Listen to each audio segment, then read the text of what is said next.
Okay, good afternoon my dear students. तो students, हम पढ़ रहे थे डेटा एनालिसिस एमएस एक्सेल। तो कल हमने जो आपको पढ़ाया था डेटा एनालिसिस में, कल जो पढ़ाया था आपको, वो पढ़ाया था हमने भाई डेटा को दो कमांड सबसे इंपॉर्टेंट हमने आपको कल बताई थी, सॉर्ट और फिल्टर। ठीक है,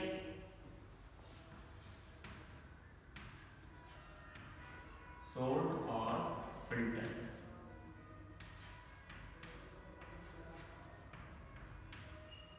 अब सॉर्ट से इसके अलावा फॉर्मूला वगैरह भी बताए थे, वो भी रिपीट कर लेते हैं। फॉर्मूला भाई हम डेटा की एंट्री कैसे कर देते हैं, फॉर्मूला क्या होता है, फंक्शंस क्या होते हैं, वो सारी चीज़ें हमने बताई थी। तो आज उन चीज़ों का हम रिवीजन कर लेते हैं। अब सॉर्ट में क्या होता है, डेटा जो है A to Z हो जाता है। फिल्टर में क्या होता है, only we need display the data. ठीक है भाई। तो कैसे हम फॉर्मूला लगाते हैं, कैसे हम एंट्री करते हैं सेल में, फिल्टर कैसे लगाएंगे, वो चीज़ें हमने कल पढ़ी थी। तो आज हम उन चीज़ों को क्या कर लेते हैं, रिवाइज कर लेते हैं, क्योंकि फिल्टर और सॉर्टिंग दोनों हमारे इम्पोर्टेंट, मोस्ट इम्पोर्टेंट कमांड है एक्सेल की, और सबसे ज़्यादा हमारी यूज होती है क्या, हमारा फिल्टर। तो स्टूडेंट्स उनका कर लेते हैं रिवीजन। तो चलिए शुरू कर लेते हैं अभी। जिनके पास बुक नहीं है अपनी अपनी बुक ले लीजिए। पेज नंबर मैं आपको बता देता हूँ, पेज नंबर है हमारा 133। तो चलिए स्टार्ट कर लेते हैं अभी।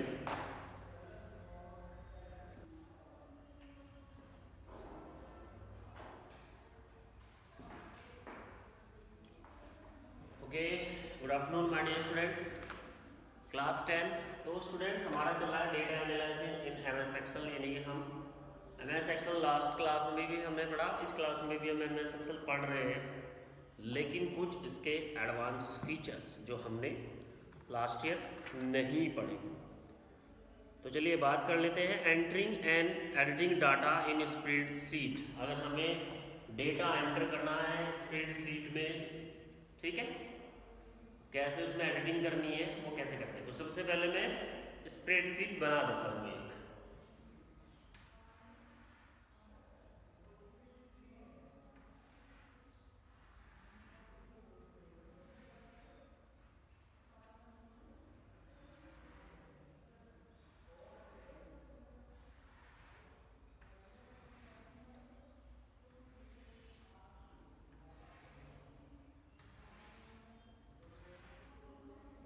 ठीक है भाई, ये हो गई हमारी स्प्रेडशीट।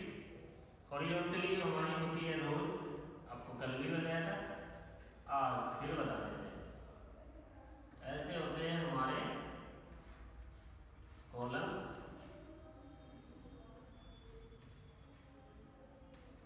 और इन दोनों के रो और कॉलम के इंटरसेक्शन से बनती है हमारी सेल। तो ये क्या हो गई हमारी सेल। ठीक है, रो और कॉलम के इंटरसेक्शन से बन गई हमारी सेल। तो उसने कहा कि entering and editing data in spreadsheet. तो डेटा की एंट्री, और उसमें अगर एंट्री पहले से ही है, उसमें एडिटिंग हम कैसे करेंगे स्प्रेडशीट में। वी ऑलरेडी नो, हम जानते हैं हाउ टू एंटर, हम जानते हैं कि पहले से ही कि हम कैसे एंटर कर सकते हैं। Select and edit data in worksheet में। To enter data in a cell simply click in the cell and type out the required entry. तो सिंपल सी बात है, कीबोर्ड से आप क्लिक कर दीजिए जिस सेल में आप एंटर करना चाहते हैं। To edit data double click in the cell.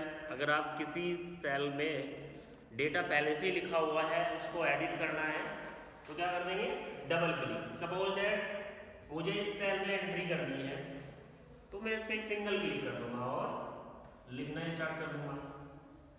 लेकिन बाय चांस डेटा इसमें पहले से ही लिखा हुआ है और मुझे उसमें कुछ चेंज करना है, एडिट करना है, तो मैं क्या करूँगा, double click.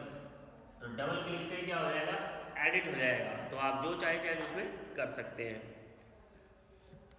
Modify data as the required. We can use click and drag the various other selection technique used learned in the previous class to select a cell range. पिछली class में हमने cell range के बारे में भी पढ़ा था. Excel basically allow us to enter 3 types of data. Excel आपको 3 types के data allow करता है एंटर करने के. टेक्स्ट और लेबल्स यानी कि लिख कर, नंबर्स आप डाल सकते हो और values, and formula as well function.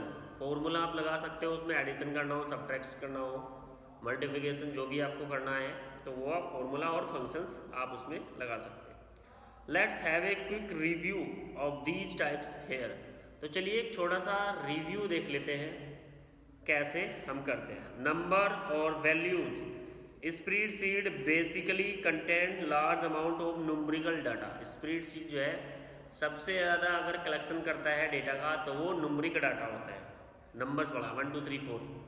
To enter numbers और value in Excel we can use keyboard और न्यूमेरिक कीपैड. हम एक्सेल में नंबर वैल्यू डालने के लिए कीबोर्ड और उसकी न्यूमेरिक पैड का यूज करते हैं. To enter a negative number we use minus. अगर हमें कोई नेगेटिव नंबर डालना है तो हम माइनस का यूज करते हैं. कौन सी माइनस? ये वाली, सब्ट्रैक्ट बोलते हैं इसको, नेगेटिव में लिखना है. Symbol in front of a numbers जो हमारे कीबोर्ड में लिया होता है. By default number are right aligned in a cell. और डिफॉल्ट सेटिंग की अगर बात करें, अगर आप किसी सेल में नंबर लिख रहे हो, सपोज आपने 45 लिखा तो आप लिखोगे यहाँ और अपने आप ही ऑटोमेटिकली इसको राइट साइड में ले लेता है. नंबर्स को हमेशा स्प्रेडशीट राइट साइड में ले जाती है. आप चाहो तो इसे सिलेक्ट करके सेंटर में या फिर लेफ्ट में भी ला सकते हैं, आप कर सकते हैं, कोई दिक्कत नहीं. आगे क्या दिया है?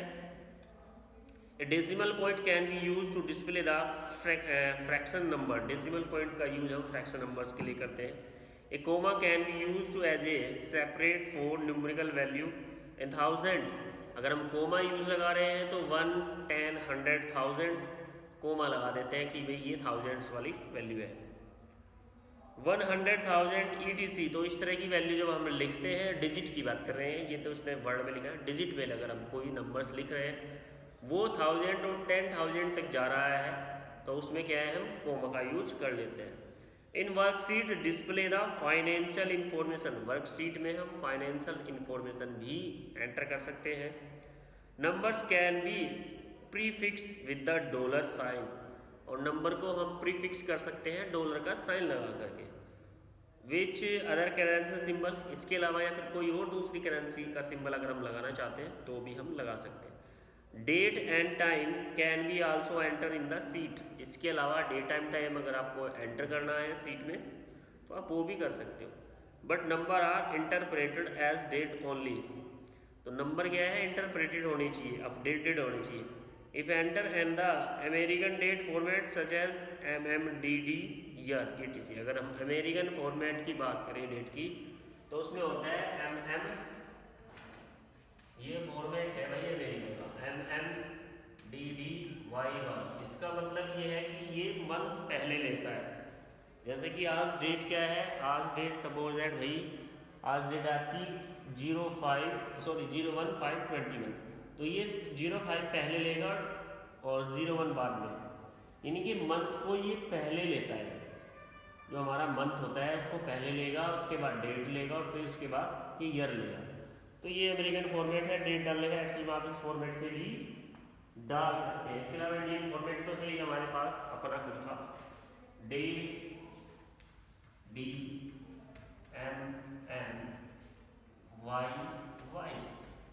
पहले डेट लेते हैं, फिर मंथ, फिर ईयर, फिर या फिर आप पहले ईयर ले लीजिए, फिर आप मंथ, फिर DD.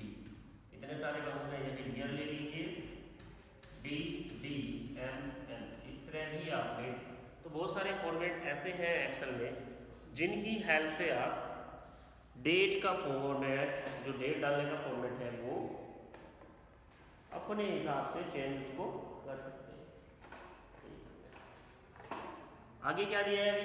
आगे इसने कहा है टेक्स्ट और लेबल्स. टेक्स्ट और लेबल्स यानी कि अगर कोई टेक्स्ट आपको डालना है, कोई लेबल डालना है तो आप लिख सकते हैं. टेक्स्ट और लेबल एंट्री में भी इंक्लूड प्योर टेक्स्ट और combinations of letters, numbers and special characters. Text से एंट्री से मतलब है कि वो टेक्स्ट से भी रिलेटेड हो, नंबर्स भी उसमें हो और कोई स्पेशल कैरेक्टर्स भी हम यूज कर सकते हैं। Excel consider any data that is does not recognize as a number, date and time और formula as a text entry. ये सब क्या है, डेटा टेक्स्ट एंट्री से ही होता है। By default text data is the align to the left in side.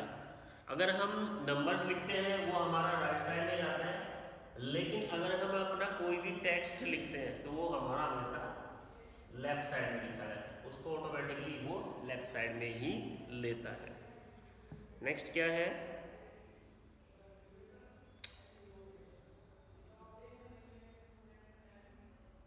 Excel does not recognize the leading zeros in telephone areas code like 0111 or 022. To preview leading zeros, we need to type a asterisk at the beginning of entry as 00 or 2. इसका कहने का मतलब ये है, अगर आप Excel में 02 लिख रहे हैं तो वो लेगा नहीं आपका जीरो। जैसे आप एंट्री करोगे तो डायरेक्ट जीरो अपना भी ये हटा देता है, केवल 2 लेगा, 1 2 3। अगर आप 1 से पहले जीरो लगा रहे हैं या फिर कोई टेलीफोन नंबर डाल रहे हैं, जीरो, जैसे मुंबई का कोड है, दिल्ली का कोड है, दिल्ली का क्या है 011, तो जीरो लेगा नहीं, केवल 11 लेगा। तो इसके लिए अगर हमें जीरो दिखानी है तो हम मार्क्स यूज कर लेते हैं, ये वाला यहाँ पे लिख देता हूँ, ये 0 1 1 और ये सॉरी। तो इस तरह आपकी जीरो एक कंसीडर कर लेता है, नहीं तो ये जीरो नहीं लेता है। नेक्स्ट क्या दिया है, formulas. Formula mathematic expression to perform the calculations on data in cell. तो फॉर्मूलाज क्या है, डेटा जो हम सेल में डालते हैं, मैथमेटिक्स से रिलेटेड अगर कोई भी कैलकुलेशन करते हैं तो फॉर्मूला हमारे काम आता है। Every formula in Excel must be begin with the equal to sign. कोई भी फॉर्मूला अगर आप एक्सेल में चला रहे हैं तो सबसे पहले आप इक्वल का साइन यूज कर ले। सपोज दैट आपको करना है 5, एक मिनट में इधर ही ले लेता हूं।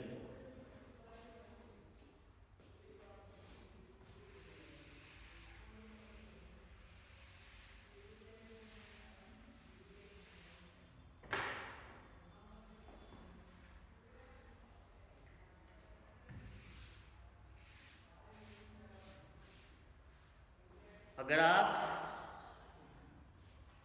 50 + 30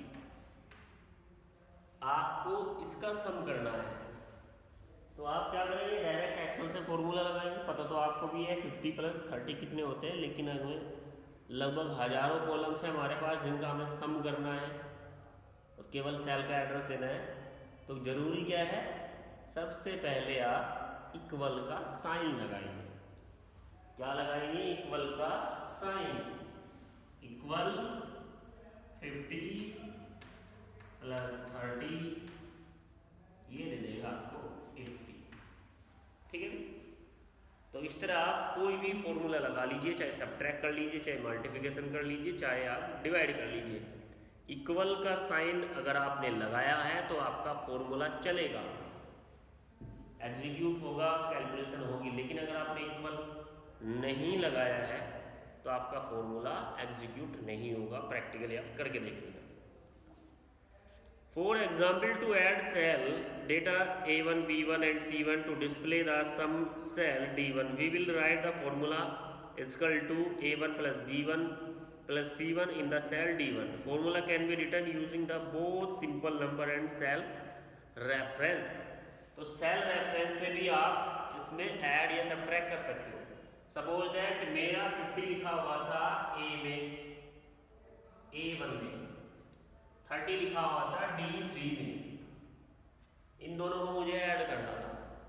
भाई A1 क्यों लिखा है मैंने, कॉलम A है और सेल है 1, तो A1 हो गया। D3 से लेगा, कॉलम का नाम D है और सेल का नाम है 3, क्योंकि कॉलम को हम लेटर से रिप्रेजेंट करते हैं A B C और रोज को रिप्रेजेंट करते हैं हम 1 2 3 से। तो आप 50 + 30 लिखने की आवश्यकता नहीं है। अगर आप इक्वल टू लगा करके A1 + D3 ये भी लिख देते हैं तो भी आपकी कैलकुलेशन आसानी से हो जाती है। अगर आप A1 या D3 नहीं लिखना चाहते हैं तो आप A1 में क्लिक कर दीजिए, वो ऑटोमेटिकली ले लेता है, और फिर प्लस लगा करके D3 में क्लिक कर दीजिए तो भी फॉर्मूला ऑटोमेटिकली ले लेगा। Function are ready to use predefined formulas in Excel. The function also begin with the equal sign. Function भी हमारे इक्वल साइन से शुरू होते हैं। And are use to working with the long list of numbers. Type functions look like this. तो हम function का use mostly जो लॉन्ग लिस्ट होती है, बड़ी बड़ी कैलकुलेशंस होती है, बहुत ज़्यादा उसमें दिक्कतें होती है, उसमें हम फंक्शन का यूज करते हैं। जैसे कि लगभग मेरे पास 10 स्टूडेंट्स के नंबर एक साथ है सभी सब्जेक्ट के, और टोटल भी मैंने उनका कर लिया है, और मैं चाहता हूँ कि उनका ग्रेडिंग आए। क्या है? ग्रेडिंग। तो मैं लिखूँगा फंक्शन कंडीशन दूंगा, if marks is 80 then print B1, if marks is 90 then print A1। तो इस तरह अगर मैं फंक्शन दूंगा तो वो उस हिसाब से उनकी ग्रेडिंग एक्सेल हमारा निकाल लेगा।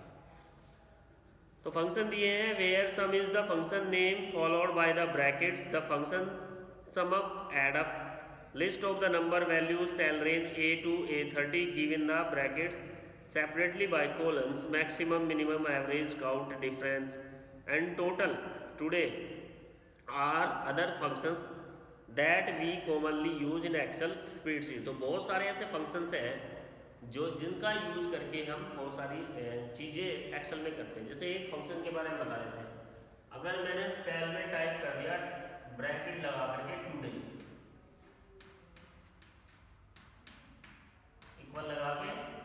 इक्वल लगाएंगे, ब्रैकेट लगाया, टुडे लिख दिया, एंटर कर दिया, तो क्या होगा? आज की जो डेट है कंप्यूटर के हिसाब से, कंप्यूटर में जो डेट सेट है वो डेट ऑटोमेटिकली आपको डिस्प्ले पे आ जाएगी, आपकी सेल में एंट्री हो जाएगी। इक्वल लगाएंगे और कॉलम लगा दिया मैंने और टुडे लिख दिया, एंटर कर दी, आज की डेट हमारी आ जाएगी। तो इस तरह फंक्शन हमारे वर्क करते हैं।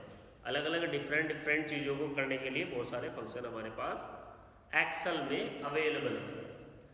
नेक्स्ट क्या दिया है भाई हेडिंग, नेक्स्ट देख लेते हैं, sorting of data in MS Excel. अगर हमें कुछ भी सॉर्टिंग करना है, suppose that sorting data means arrange it in the particular order. Sorting का मतलब है किसी भी लिस्ट को अरेंज करना एक पर्टिकुलर ऑर्डर में।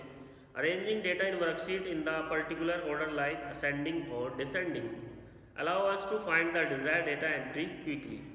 अब देखिए, आपने लगभग 50 स्टूडेंट्स के नेम राइट किए, किसी का नेम A से स्टार्ट होता है, किसी का Z से होता है, किसी का D से होता है ना, किसी का S से होता है, किसी का T से होता है। तो सबके नेम का जो फर्स्ट लेटर है वो अलग अलग है, और हमने एंट्री कर दी 50 की। तो क्या हो रहा है कि B वाले का नाम फर्स्ट पे आ गया, Z वाले का नाम थर्ड पे आ गया, A वाले सबसे लास्ट में चलेगा। तो हमें उनको अच्छी कंडीशन दिखानी है डेटा की। हम चाहते हैं कि डेटा जिसका नेम A लेटर से स्टार्ट है वो सबसे पहले आ जाए, उसके बाद B वाले आ जाए, फिर C वाले आ जाए, फिर D वाले आ जाए, तो इस तरह आ जाए। तो आप वो सॉर्टिंग ऑप्शन की हेल्प से आप कर सकते हो। इसको बोलते हैं असेंडिंग ऑर्डर। अगर आप चाहते हैं डिसेंडिंग में आए कि Z वाले सबसे पहले आए, उसके बाद W वाले आए, फिर Y वाले आए, लास्ट में आए A वाले सबसे नीचे A वाले आए, उल्टा हो जाए एकदम रिवर्स। भाई पहले क्या करना कि भाई A वाले पहले आए, फिर B और फिर C। लेकिन अगर इसका उल्टा करना है कि Z पहले आए और A सबसे लास्ट में आए, तो ये भी आप सॉर्टिंग फंक्शन का यूज करके, सॉर्टिंग ऑफ डेटा, इसका यूज करके आप अपने डेटा को मैनेज कर सकते हो। कैसे? Quick sorting data on a single column. एक कॉलम में अगर हमें डेटा सॉर्ट करना है, कैसे? We can easily sort data based on the entry in a single column using the sort A to Z, sorting from smallest to largest और ascending order smallest to largest, या फिर ascending order A to Z। sort Z to A आप उल्टा भी कर सकते हैं, sorting from largest to smallest in the descending order। command button given the sort and filter group in the data tab। तो ये फंक्शन आपको मिल जाएगा डेटा टैब में, sort and filter में। In the following worksheet, we can use the sort A to Z button to arrange the data column student name in the alphabetically order. मैंने भी यही example दिया कि अगर आपको स्टूडेंट्स नेम को अल्फाबेटिकली ऑर्डर में लिखना है, पहले भाई ए वाले आए फिर बी वाले आए, तो हम सॉर्टिंग फीचर्स का यूज करके आसानी से लिख सकते हैं। आगे क्या दिया है, आगे दिया है कि क्या मेथड है, कुछ स्टेप्स दिए हैं नीचे, उनको फॉलो करके आप डेटा को सॉर्ट कर सकते हो। Click any cell under the column student name, indicate the date you want to sort database column, you can also select the entry data of sorting the below. तो आप सबसे पहले समझ लें ये कॉलम है, इसमें बच्चों की एंट्री है, इस कॉलम को यहाँ ऊपर क्लिक करके पूरे को सिलेक्ट कर लेंगे। Step 2, open the data tab. फिर उसके बाद जब आपने इसको सिलेक्ट कर लिया, डेटा टैब ओपन कर लीजिए, click sort A to Z button वहाँ आपको दिखाई देगा in the sort and filter group. Sort and filter group में आपको वो दिखाई देगा, उस पर क्लिक कर दीजिए। Data in worksheet will get sort in the required order. तो डेटा जो आपकी वर्कशीट में फीड है वो आपके हिसाब से सॉर्ट हो जाएगा। To sort data in descending order from the highest to lowest, अगर आप डिसेंडिंग ऑर्डर में सॉर्ट करना चाहते हैं कि Z पहले आए A बाद में आए, तो आप वहीं पर आपको रिवर्स में ही मिल जाएगा, Z to A और A to Z, दो ऑप्शन दिखाई देते हैं। तो अपने हिसाब से आप जो आपको आवश्यकता है उस हिसाब से आप कर सकते हैं। नेक्स्ट ये है सॉर्टिंग डेटा मल्टीपल फील्ड्स। अगर हमें अलग अलग फील्ड का डेटा सॉर्ट करना है, एक साथ बहुत सारे जो कॉलम्स हैं उनका डेटा सॉर्ट करना है, अब तक तो हमने यही किया, तो आप सेलेक्ट कर लिए तो भी ऐसे भी कर सकते हैं। लेकिन अगर फील्ड का करना हो, अलग अलग फील्ड का करना हो, तो कैसे करेंगे, उसका क्या मेथड है, ये आप इसमें देख लीजिए। The sort command in the data tab allow us to specify multi sort criteria so that we can sort row data over worksheet in the basis of more than one column. अगर आप बहुत सारे columns हैं sort उसको करना चाहते हैं, for example in over above given worksheet we can sort the simultaneously multiple column like student name, class, section, event. step 2 do this। तो नीचे कुछ स्टेप्स दिए हैं जिनकी हेल्प से आप कर सकते हैं। सबसे पहले तो आपको आवश्यकता है कि आप डेटा सेलेक्ट कर लीजिए जिसको आप सॉर्ट करना चाहते हैं। ओपन द डेटा टैब, कि डेटा टैब ओपन कीजिए, वहाँ पर आपको सॉर्ट एंड फिल्टर ग्रुप दिखाई देगा, वहाँ पर क्लिक कीजिए। Click on the sort command button, तो क्लिक क्या करना है, sort command button, command button पर आपको क्लिक कर लेना है। This will open sort dialog box. So sort dialog box आपके सामने खुल के आ जाएगा। From here you can sorting multiple items. Click on the drop down arrow to column sort by field, field select. तो आप चाहते हैं कि कॉलम वाइज हमारा डेटा सेलेक्ट हो, तो वहाँ पर आप फील्ड कर दीजिए, कॉलम A B C जितने आप चाहते हैं वो उसी हिसाब से सेलेक्ट कर लीजिए। उसके बाद we leave other column sort on the order with the default entry show about. तो हमें क्या मिलेगा, वहाँ पर बहुत सारे कॉलम्स की हमारी एंट्री हो जाएगी और फिर आपको देना है डेटा सॉर्टिंग। कैसे कि आप A to Z करना चाहते हैं या फिर Z to A करना चाहते हैं, जिस ऑप्शन से आप चाहते हैं वो ऑप्शन आपको वहाँ पर मिल जाएगा, क्लिक कर लेंगे। उसके बाद क्या करना है, select an option to column then by field example we choose the column A having the student name। सबसे पहले मैं उदाहरण देकर समझाना चाहूँगा कि हमने कॉलम A ले लिया जिसमें स्टूडेंट्स का नाम है, we leave default on the sort on the order field, तो वो स्टूडेंट नेम के हिसाब से ही जितने भी आपने कॉलम लिए उसको फिल कर देगा। You can add more sorting levels following step list above once of the sorting level palace click on OK। जैसे ही आपका सेलेक्ट हो जाए तो आप ओके कर देंगे तो भी आपका मल्टीपल हो जाएगा। सिंपल मेथड बता रहा हूँ कैसे। एक्सेल है आपके, लगभग 3 कॉलम है, तीनों को एक साथ सेलेक्ट कर लीजिए, डेटा टैब में जाइए, वहाँ पर सॉर्ट एंड फिल्टर का ऑप्शन मिलेगा, क्लिक कर दीजिए, आपका डेटा सॉर्ट हो जाएगा। नेक्स्ट हेडिंग दिया है filtering data in MS Excel। Where we sheet contain the large amount of data it can be difficult to find the information quickly. In that case filter can also used to narrow down data worksheet allow you to view only the information you need। तो देखिए जब हम बहुत सारा work कर लेते हैं, filter ये बहुत इंपॉर्टेंट ऑप्शन है भाई फिल्टर। और ये कब इम्पोर्टेंट है, जब आपके पास बहुत ज़्यादा वर्कशीट पर बहुत ज़्यादा वर्क हो। तो कैसे करेंगे इसको देखते हैं।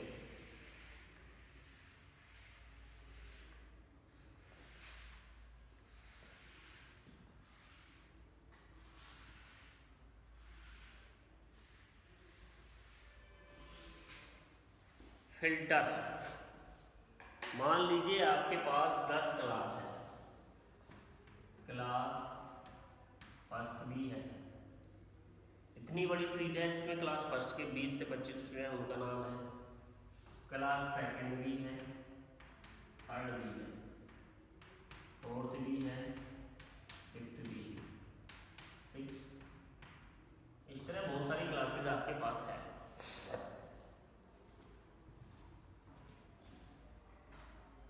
करना क्या है, अब आपको जो सीट है वो डेटा दिखाएगी अल्फाबेटिकली। अल्फाबेटिकली में तो भाई फर्स्ट के बच्चे भी ए वाले हैं, सेकंड के भी है, थर्ड वाले, ये सारा डेटा मिक्स है। आप समझ नहीं पा रहे हो कि क्लास फर्स्ट के कितने बच्चे हैं और कहाँ से शुरू है और कहाँ पर फिनिश है ना। तो उस चीज़ को, उस प्रॉब्लम को दूर करने के लिए हम फिल्टर का यूज करते हैं। किसका यूज करते हैं भाई, फिल्टर। फिल्टर से क्या होगा, आप सारी क्लास का डेटा सेलेक्ट कर लीजिए और फिल्टर जो होता है हमारा डेटा टैब में, उस पर क्लिक कर दीजिए। जैसे आप उस पर क्लिक करेंगे तो यहाँ पर एक बटन बन जाता है स्टार्टिंग में, यहाँ पर बटन बन जाएगा। तो आप क्लिक करेंगे, जैसे ही इस बटन पर एक डायलॉग बॉक्स खुलेगा, उस डायलॉग बॉक्स में कितना खुलेगा वो, जैसे फर्स्ट है इसके सामने चेक बॉक्स आएगा, सेकेंड, थर्ड, फोर्थ, हर किसी के सामने चेक बॉक्स आएगा, उन पर सब पर राइट रहता है।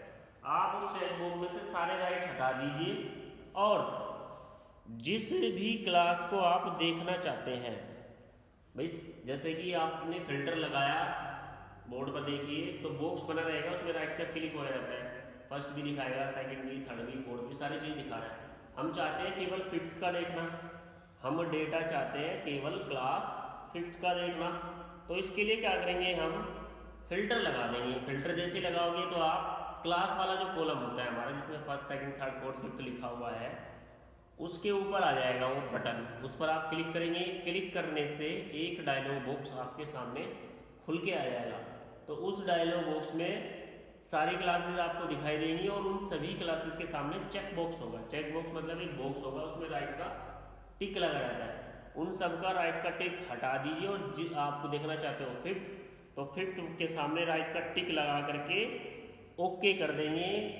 जैसे कि मुझे फिफ्थ का देखना है, सेकंड का देखना है, मैंने सबका हटा दिया और मैंने सेकंड के सामने राइट का टिक कर दिया। और राइट का टिक करने के बाद नीचे इस बॉक्स में ओके लिखा रहता है, ओके बटन पर क्लिक करेंगे तो क्या होगा, जो डेटा सभी क्लासेस का आपके सामने आ रहा था वो केवल सेकंड क्लास का शो करेगा आपको, केवल सेकंड क्लास दिखाई देगी, क्योंकि मुझे सेकंड क्लास की जानकारी चाहिए ना, तो मैं केवल सेकंड क्लास को देखूंगा। तो सेकंड क्लास आपके सामने होगी, या फिर फिफ्थ क्लास पे किया आपने, फिफ्थ क्लास आपके सामने होगी, बाकी क्लासेस का डेटा आपको दिखाई नहीं देगा। घबराइए नहीं, वो हाइड नहीं, वो डिलीट नहीं हुआ है, बस उसको हाइड कर दिया गया है।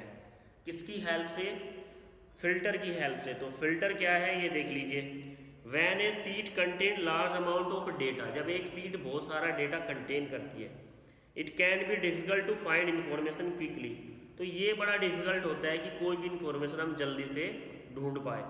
इन that case filter can be use to narrow down the data in your worksheet, तो इस तरह के केस में हम फिल्टर लगा देते हैं, तो जो डेटा हमें देखना है वर्कशीट में वो ही हम देख पाते हैं।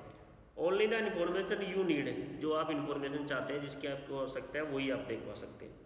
In other word filter help you to ask the question data and review only relative information, तो आपको ये क्वेश्चन भी पूछता है कि आप केवल इन्फॉर्मेशन जो आप चाहते हैं वही देखना चाहते हैं, तो आप फिल्टर ऑप्शन का यूज करके कर सकते हैं। Filter always under desired data Excel provide this type of filters, standard filter, auto filter, advance filter, तो 2-3 तरह के फिल्टर होते हैं जो एक्सेल आपको प्रोवाइड कराता है। Here we will learn only about the auto filter features, तो यहाँ पर हम केवल ऑटो फिल्टर फीचर्स के बारे में पढ़ेंगे। तो आगे कुछ स्टेप्स दिए हैं अभी फिल्टर को कैसे अप्लाई करते हैं तो ये तो हम बताएंगे आपको कल। आज के लिए केवल इतना ही। जिनके पास बुक नहीं है बुक ले सकते हैं, वो मार्केट में जाके पता कर सकते हैं कि बुक आई या नहीं आई, क्योंकि आपकी क्लास बोर्ड की है, आपको पहले से ही पढ़ लेना चाहिए। तो उम्मीद करता हूँ ये आपको अच्छे से समझ में आया होगा। तो आज के लिए डियर स्टूडेंट्स इतना ही। Thank you.